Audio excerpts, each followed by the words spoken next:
Okay, so this is section 5.4, complex fractions. So please remember that a complex fraction is going to contain one or more fractions in the numerator or denominator. So basically it's saying you have a rational expression over another rational expression. So in example 1, it just jumps right in. It says 5x squared divided by y, all divided by 10x over y squared. So when you come to a fraction divided by a fraction, the way it's set up here, you can use an LCD. So for this problem, we want to find the LCD. So circle your denominators. So I'm circling y and then y squared. Well, remember, LCD is highest power, one of every type on the variable. So in this instance, we will be y squared. We are multiplying the numerator and denominator by that LCD. Multiplying the numerator and denominator by that LCD. So what happens is we see y going into y squared one time, y squared and y squared canceling out. So we see 5x squared with a y over 10x.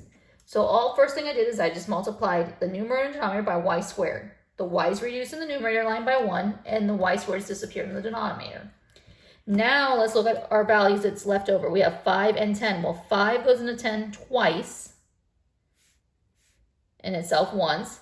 And then x squared is bigger numbers on top. So 2 take away the 1x leaves you with 1x. So we're left with xy on top of 2. Example 2 says we have 1 over 4x minus 3 over 2.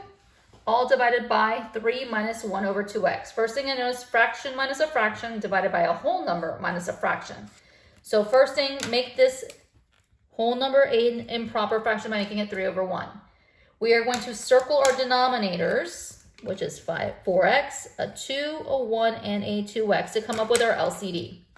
So in this problem, our LCD, we have a 4, a 2, and a 2. Well, 2 can become a 4, but 4 cannot become a 2. So we're going to use a 4, because remember, our LCD has to be larger than what we have. So 2 can become that 4 value. This has an x. This one has none. None. This has an x. So we still need that x. So our LCD in this problem is going to be a 4x. We're multiplying each piece by 4x.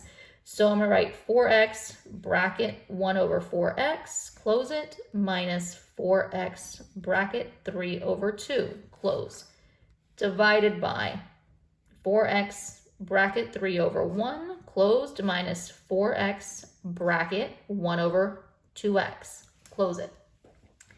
At this point, all you're going to do is cancel out the like terms or reduce. Well, 4x and 4x cancels, leaving you with a 1. 2 goes into 4 twice, so now I see minus sign. 2x times 3 makes it 6x, over 4x times 3 over 1 stays 4x times 3 over 1, which becomes a 12x. The x's cancel on the second one, and 2 makes that 4 become a 2, so minus 2 times 1, which is minus 2. So we're at this point, 1 minus 6x over 12x minus 2. We will factor out the numerator line, stays as is, but the denominator, we factor out a 2 and we become 6x minus 1.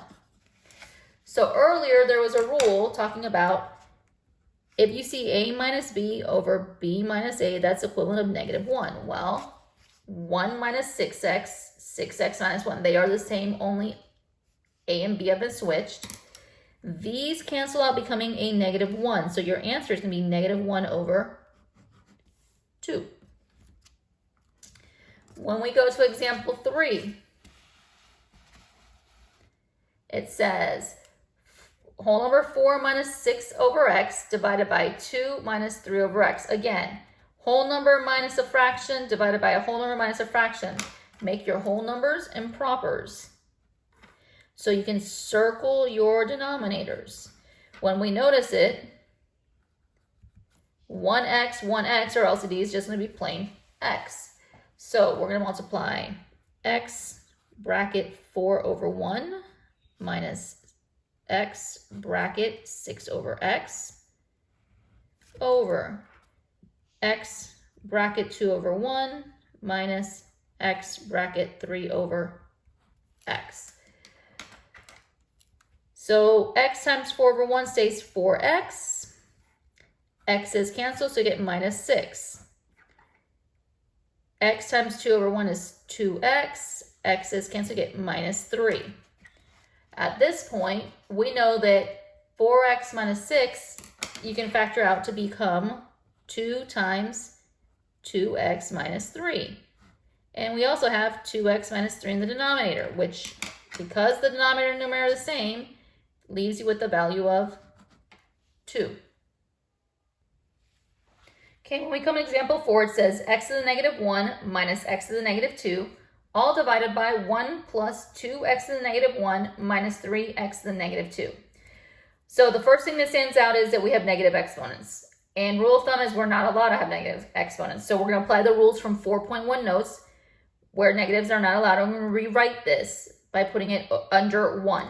So this problem is going to be rewritten to 1 over x minus 1 over x squared divided by, make it as 1 over 1, an improper, plus 2 over x, because the x is the only one that has the negative sign, not the 2, the x, minus 3 over x squared, because again, the x is the one that has the negative sign, not the number.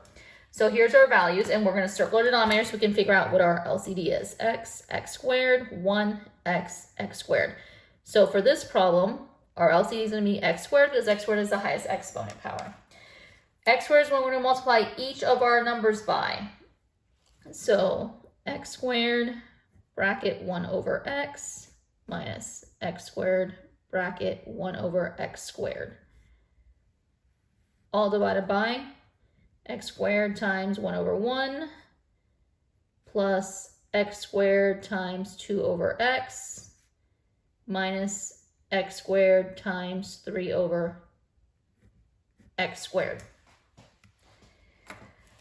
So when we look here, x squared times 1 is x squared divided by x, leaves you with plain x.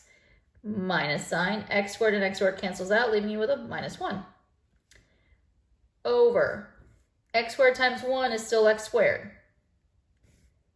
X squared and x reduces by 1, so I get plus 2x. X squared is canceled, leaving you with a minus 3. So you're at this point. You need to factor the denominator to see if anything cancels. So we're treating it as a 1 and 2. 1 is still x minus 1. We need to figure out what the 2 is. So the 2, which is x squared plus 2x minus 3. We need to find numbers that multiply to negative 3. Well, 3 can only be 3 and 1. Has to give you a 3 and then add the 2. Negative 3 and add the 2, so 3 has to be positive, 1 has to be negative. So then we get x plus 3, x minus 1. Again, numerator and denominator are the same, they cancel out. But you need a placeholder, so you're going to put a 1. So your final answer is 1 over x plus 3. Example 5, it says 1 over w plus 3 minus 1 over w minus 3, all divided by 1 plus 9 over w squared minus 9. So again, make the 1 an improper fraction so we can see our denominators to come up with our LCD.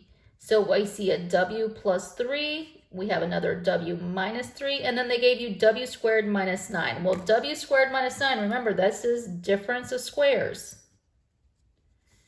This breaks down into w plus 3, w minus 3, which happens to be what our individual pieces are. So for this problem, if they used an individual piece, I'm going to use my individual pieces. If they gave you a whole term or the actual piece, I'm going to use the expanded form. So we're going to write it as w plus 3, w minus 3, bracket 1 over w plus 3, closed, minus w plus 3, w minus 3, bracket 1 over w minus 3, closed. Your big fraction line. We're going to use the whole piece. So w squared minus 9 times a 1, because that's what's there, plus the whole thing, w squared minus 9 times 9 over w squared minus 9. Close the bracket.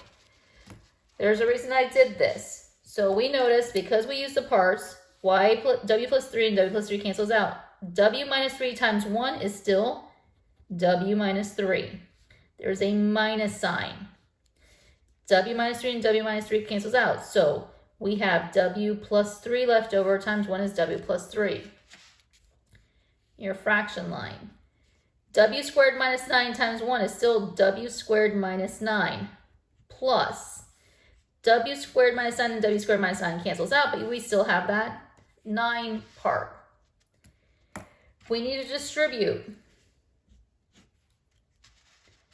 So we have w minus 3 minus w minus 3 over, with 9's cancel out, giving you w squared. Then I notice that the w's here, positive and negative, cancel out, leaving you with negative 3 minus another 3 is negative 6 over w squared.